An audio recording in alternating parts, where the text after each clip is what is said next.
आज मैं एक एक्सरसाइज करने वाला हूँ और उस एक्सरसाइज में मैं इस एक्सरसाइज में मैं हिचकी गायब करने का एक तरीका बताने वाला हूँ। और इस तरीके को अप्लाई करके 1 मिनट में हिचकी कोई भी गायब कर सकता है। और ये तरीका मैंने बहुत अपने फ्रेंड्स पे अप्लाई किया हुआ है, जिसको भी हिचकी आ रही थी। मैंने उससे कहा उसी समय कर ये एक्सरसाइज, और उसकी हिचकी उसके बाद गायब हो गई थी। और मैंने भी अपने पे अप्लाई किया हुआ है बहुत बार।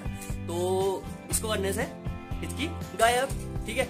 सो स्टार्ट करते हैं। स्टार्ट ऐसे करेंगे कि बस 1 मिनट में इसकी गायब हो जाएगी आपकी। और एक्सरसाइज करने का सबसे पहला तरीका है कि सबसे पहला स्टेप है सांस लीजिए जोर से ऊपर, लाइक दिस।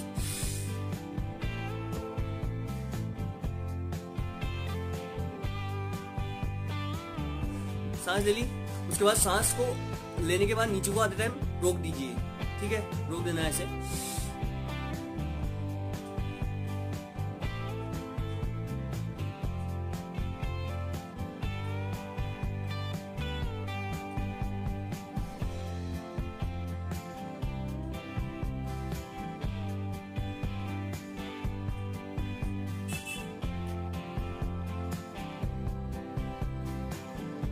ठीक है, इसको हमने 1 मिनट तक पूरा रोक देना है। और 1 मिनट के बाद ये होगा कि मतलब जितनी देर तक आप रोक सकते हैं रोकिए।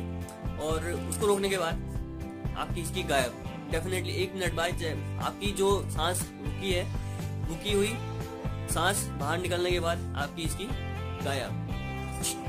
Okay bye.